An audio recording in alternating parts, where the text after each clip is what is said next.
to a conversation with Congress leader and former Union Minister Manish Tewari. He's also the national spokesperson for the party. Manish, this is a conversation that, we've been talking a lot about, things that are happening outside the Congress. But today I would like to begin focusing on affairs within the Congress. A lot of people are saying you're facing some sort of a civil war within. There is a whole lot of people leaving the party. First India, now Pilot is on the edge. You guys can't hold your party together. What is happening? Well, Priya, first of all, there is no civil war within the party. Yes, it's correct that some people have indeed left the party or are, let's say, in a position which is antagonistic towards the party at this point in time. But that is only a part of the story. It's not the whole story. The whole story is that these people that you mentioned, You had a very interesting word for them. You called them the princelings of privilege or something. So, Mr. Scindia and Mr. Pilot, both of whom served alongside me in Dr. Manmohan Singh's government, were of course the princelings of the party, if that's the phraseology that you were referring to. And the reason why I use this phraseology is that a lot of people come through the ranks of the organization.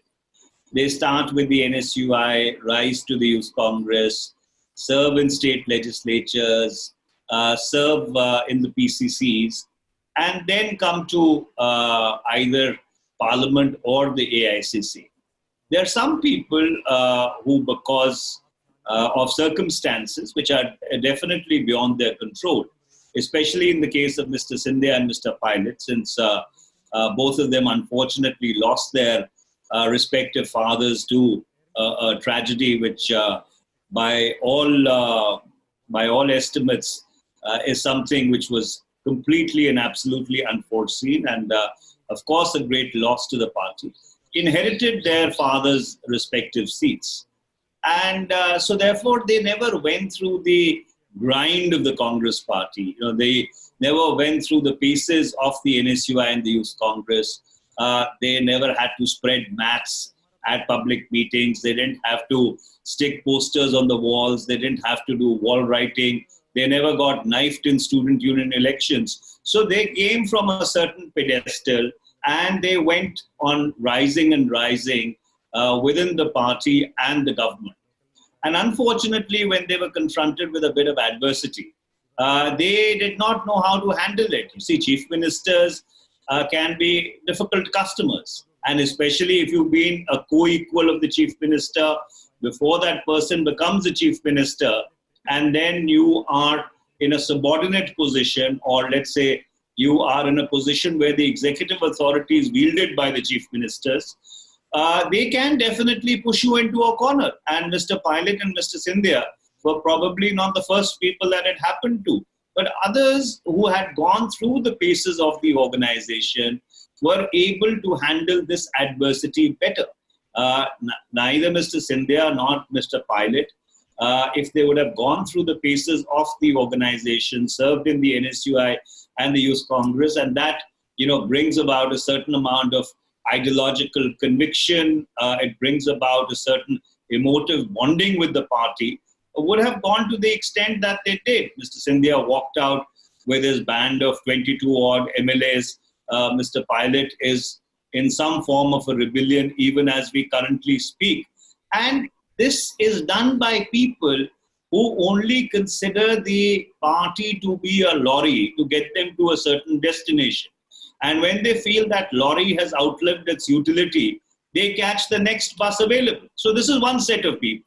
The other set of people are those who directly came into the organization, again, without being put through the paces of the NSUI and the Youth Congress, which, mind you, are very rigorous schools of training. As somebody who joined as a college unit president of the NSUI and served as the national president of both these organizations, and I can tell you these are really tough schools. So therefore, the likes of Priyanka Chaturvedi, the likes of the gentleman that we had as president in Tripura, or even Dr. Ajoy Kumar, who was a very erudite person, and became an independent member of parliament, was made president of the Jharkhand Congress Committee, overlooking the claims of many a senior people. When they realized that the party was in choppy waters or their personal aspirations were not fulfilled, they did not bat an eyelid. They just picked up their bags and walked out. And so therefore, I have always believed, Priya, and I have said this ad nauseum within and outside, that the people that you bring from outside, make them MPs, make them MLAs, even make them ministers. Some of the people who've served in the organization may not have the best electable credentials. And then our elections have become extremely expensive. So many people are not able to afford fighting an election. But the organizational purity should be maintained, because when you put these people in organizational positions of authority, all that they do is that they try and squelch congressmen who have been there over the decades and try and completely finish their careers. And this has happened over the decades. I've seen it happening. And it does not strengthen the organization in any manner. So they need to make a distinction between people who come in from outside, give them legislative and executive positions in government, but the organizational purity should be maintained. That is from someone, who's now spent 39 years in the Congress organization. Very strong words, Manish. But also, it's not just, I caught you while you're in your constituency in Punjab. We are seeing this. There is also a generational battle being fought, whether it is Bajwa versus Captain, or even Sidhu, who's again an example of the outsider that you talked about. There is Singh Deo versus Baghel in Chhattisgarh. So these battles are being fought almost at every state level where the Congress is near power. So is it that the congressmen are so hungry for power that you guys don't know life without power? You don't know how to keep your flock together when you're not? First of all, Captain Amrinder Singh is the tallest leader in Punjab. The only person who really compares, or whom you can compare Captain Amrinder Singh's popularity and gravitas to, is Mr. Prakash Singh Badru, who's now getting on in years, but God give him a long life. And so therefore, Mr. Pratap Singh Bajwa, his so-called feud with Captain Amrinder Singh is not something which started yesterday. This feud played itself out even before the 2014 Parliament elections. Then, between in 2015-16, even when Mr. Bajwa served earlier in Captain Amrinder Singh's cabinet from 2002 to 2007, there were certain strains. But the personality clash between the two of them. Suffice to say, well, I don't even say it's a personality clash, because nobody really in the Punjab Congress measures up even to the ankles of Captain Amrinder Singh currently. So, these people could have obviously waited their time. They could have, possibly tried to articulate things or concerns directly to the Chief Minister. Insofar as Mr. Singh Deo is concerned, Mr. Singh Deo is young by no yardsticks, and neither is Mr. Pratap Bajwa. So therefore, these are not generational battles. These are at times genuine divergences of opinion. There is a difference in the approach that is adopted to different issues. And of course, at a certain level, when it gets taken to the kind of extreme which Mr. Scindia or Mr. Pilot decided to take it to, then obviously it is opportunism, and it is only a hunger for power and the loaves and fishes of office. Very strong words, Manish. But also coming now, let's just look at the larger picture really, rather than just the nuts and bolts, is what is happening within the Congress. We've seen recently, in fact, you took part in that debate also, where a section of Congress leaders have pointed fingers at UPA too, saying, that maybe the current problems are being traced back to that, instead of looking at what is actually wrong. And you've been writing about it. I've been reading your articles also, that the crux of the problem is not A, why harp back to UPA 2, and B, the real problem is really the Congress needs to get its act together, get a definition of its ideology. And I would like to add, even the leadership issue needs to be resolved. So there is a whole lot of problem at stake within the larger picture also in the Congress. Well, let me desegregate it and deal with it one by one. Priya, you raised extremely legitimate and germane questions. First, with regard to UPA 1 and UPA 2. I think the track record of both UPA 1 and UPA 2 bears scrutiny. In fact, this is a debate which should have taken place in 2014, right after we lost that Lok Sabha elections. It is my belief that both the UPA governments, cumulatively, they were in office for 10 years. That was the transformative decade of India. The social security architecture, which was constructed in terms of the right to information, the National Rural Employment Guarantee Scheme dedicated to Mahatma Gandhi, the free and compulsory education for children below 14 years of age, your midday meal schemes, which was the largest school lunch program, the Food Security Act. Together, they transformed the lives of millions and millions of people. In fact, Nirmala Sitharaman in her last budget speech had to concede that 271 million people were lifted out of poverty between 2006 and 16. And my friend, Dr. Shashi Tharoor, tells me, actually, she was being she was being clever by half with the years. The years actually in the UN report are 2004 to 14, which are the exact years when the UPA was in power. Unfortunately, what happened in UPA 2 was that there was a convergence of forces. One, the telecom czars, who had consistently been getting concession after concession and who are currently still in court looking for concessions.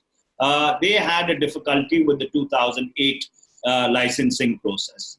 And so therefore, there was an attempt which was made to destabilize the UPA government.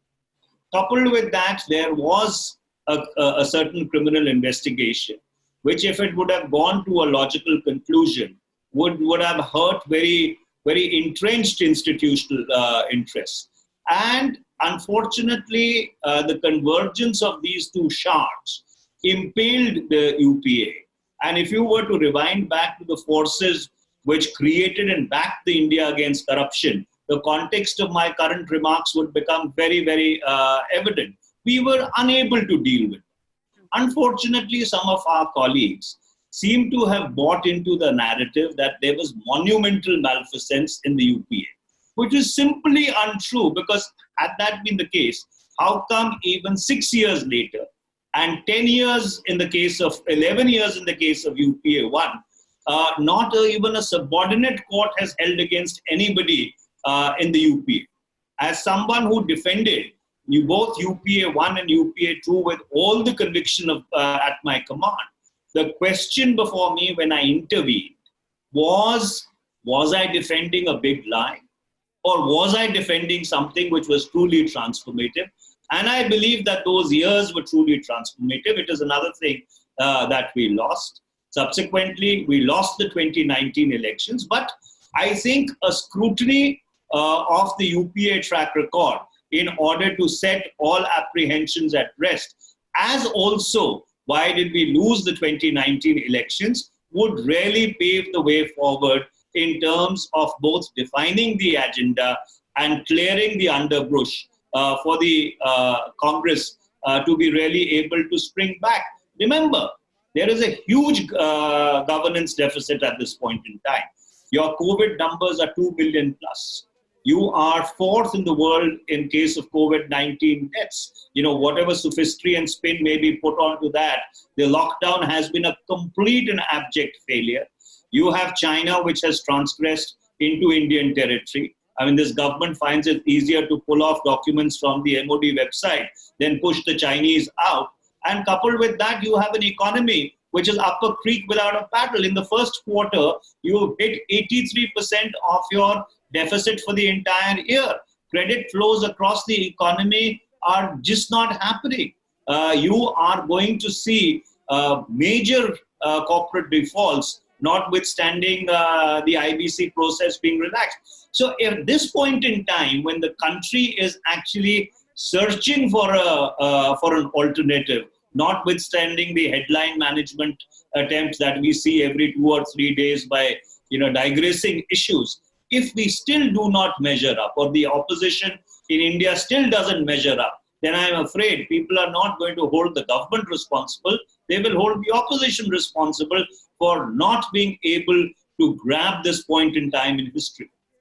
Very candid, and I appreciate it, because that was going to be my question, that where the opposition is, we see a huge Congress-shaped hole, really, because this is the time that the Congress has to step in. I mean, you are the leader, you are the biggest opposition, the only pan-India opposition party also. Yet what is happening, Manish, Sonia Gandhi is an interim president, that she's going to finish 1 year on August 10th. Is she going to continue? Is Rahul Gandhi going to take over? So far, he's shown no signs. Or can we finally have a non-Gandhi at the helm? What is happening within your party? Well, Priya, let me answer that off the bat. You see, notwithstanding our defeat in 2004, 14 and 19, we still command 19% of the national. So even at our worst, 19% of the electorate, and that is millions and millions of people, actually repose their trust and faith in the Indian National Congress. Yes, in the first past the post system, we are at 52, while the BJP is at 303. But these numbers can change very easily. Insofar as the presidency is concerned, in 2017, Shri Rahul Gandhi was elected for a term of 5 years by all of us. We reposed our faith and confidence in him, and we elected him for a term of 5 years, which should have ended in the December of 2022. Unfortunately, after the 2019 elections, he decided to take moral responsibility and step down. And why do I say unfortunately? Because morality is not really the swan song of Indian politics. And he truly, is an exception to that rule. And I mean the words with all the intent at my command, that it was truly honorable for him to take responsibility. Being very kind. I have a more uncharitable explanation from within Congress, people off record who saying, if he wants to run an NGO, let him run an NGO. Politics is about the killer instinct. You don't wear your heart on your sleeve. I do not agree with you. I asked him, I said, why are you so adamant about stepping down? Nobody ever asked you to step down. He says, boss, I cannot hold others responsible and say that I have no responsibility. Only somebody with a very, very highly attuned moral compass could have really come to that position, especially when nobody was holding him responsible for, or even today holds him responsible for the 2019 defeat.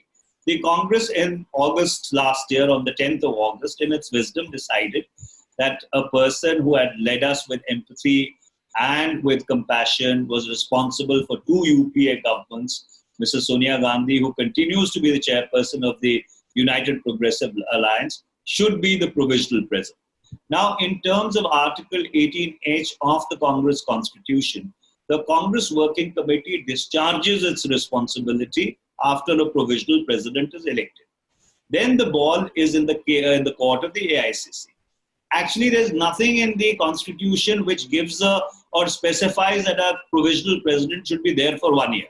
But there is a provision which says that the AICC must meet at least once in a year, once in 365 days. So therefore, there is this extrapolation that there is a 365-day term of the provisional president. So ideally speaking, since Shri Rahul Gandhi has a 5-year, was elected for a 5-year term, and there's great empathy which they have in the rank and file of the Congress, he should withdraw his resignation. Or in the alternate, Mrs. Gandhi should be persuaded to become the full-time president as she was earlier. And this is something which is, I think, the feeling of a substantive majority of the rank and file of the Congress. And then, those elected positions which are there in the working committee, let the AICC elect those working committee members, reinstate the parliamentary board, have the next... Some shred of democracy. I agree. Have the next set of organizational elections by both an internally and externally monitored process, like you have the Indian Youth Congress elections. So therefore, through a process of following your own constitution, I think we would be able to resuscitate the Congress party. While talking, I remember something very interesting. You said Sonia Gandhi is chairperson of UPA. She was chairperson of UPA even when you guys were in government. So all those people raising fingers, it's not Manmohan Singh. Are they raising a finger at Sonia Gandhi? Is this the Rahul versus Sonia battle? I do not know whether it is. Camps, not them. I do not know whether it is A or B, but you are absolutely correct. Mrs. Gandhi was the chairperson of the United Progressive Alliance then. She continues to be the chairperson of the United Progressive Alliance now. And I think Dr. Manmohan Singh led this government or led the UPA with a lot of sagacity, with a lot of compassion. Unfortunately, he is not the kind of person who is attuned to the dirty dregs of politicking, which at times becomes essential. And more importantly, he never ever tried to completely and absolutely stifle and muzzle the media, as unfortunately Mr. Narendra Modi has done. I remember, Priya, let me relate this to you because it is very important. When I became INP minister, I asked Dr. Manmohan Singh, I said, sir, what should be our approach to the government? And mind you, the media was giving us a gaulish time at that point in time in the October of 2012. And he said that our approach to the media should be an essay in persuasion and not an essay in coercion. And to which I responded saying, you mean these guys? He says, yes, exactly these guys. Put yourself in the shoes of the opposition. Would you want a media which is absolutely pummeled into silence or coerced to a line? And he was absolutely right. And therefore, these past 6 years, in terms of redefining the relationship of the executive with the media, will have long-term negative implications on the health of the Indian democracy. No, I mean, whether media or other institutions, that's a debate we've been having for a while now. So I just want to keep absolutely correct. And may I add, the appointment of Mr. G.C. Mamru or Murmuru, or I can't get the pronunciation right. Now, he may be the most able administrator in the country. But the fact is that he served in very close proximity to the Prime Minister. And there should be an arm's length between the Comptroller and Auditor General and the executive. When you handpick people who have served in your own office and you appoint them C&AGs, you obviously lend yourself to the perception that you have a lot to hide and you cannot have an independent oversight authority which might dig in and come up with skeletons which may be very embarrassing for your government. And I think that's the essence of democracy, that checks and balances which constitutional authorities really operate on each other. And if those checks and balances go away, which unfortunately have gone away in the past 6 months, then you are not very far from either becoming a majoritarian dictatorship or, for that matter, even a banana republic. Out of time, so I'm going to have a last question back on the Congress itself. When we raised this issue, I've been talking to a lot of people who've been, who began the conversation. Like, is there a Rahul Kotri at work? And if there is, then he's got people. If there is the Rajiv Sattav, there's the KC Venugopal, maybe Randeep Surjewala, Sushmita Dev. Which speaks, and is all this being prepared for his final, takeover as party president? They are pushing forward what they feel are Rahul's thoughts and views. Look, the Congress is a pantheon which goes across many generations. They are young, they are not so young, they are not so old, and yet they are old people in the Congress party. So therefore, when you have an organization which still has the largest pan-India footprint, the leadership of the Congress party, that is the president of the Indian National Congress, has to carry all these sections of the organization and the party rank and file along with himself, and then reach out to the larger populace through programs and policies, etc., etc. So therefore, it cannot be one at the cost of the other. It has to be both together. And I think somebody who's been Congress president understands this very well, that you have to carry all the people with you. There will be pulls and pressures. You see, even in a corporate organization, people who come in at the entry level, they may not like you. Like, for example, you may still resent the people above you. Or when you came into the profession, there are peer rivalries which play themselves out. This is a part and parcel of any and every organization, whether political, whether corporate, or social for that matter.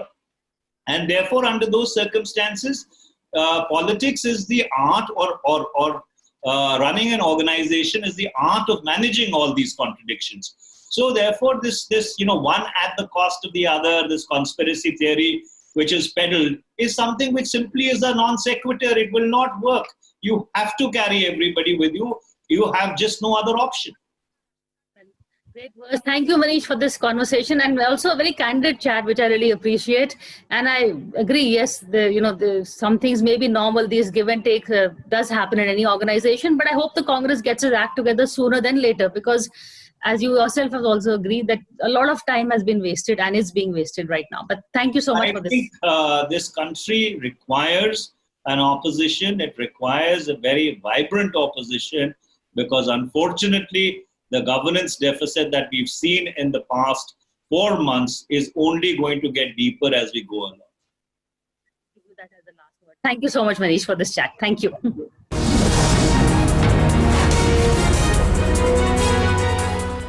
For more such videos, subscribe to the NewsX YouTube channel, hit the bell icon.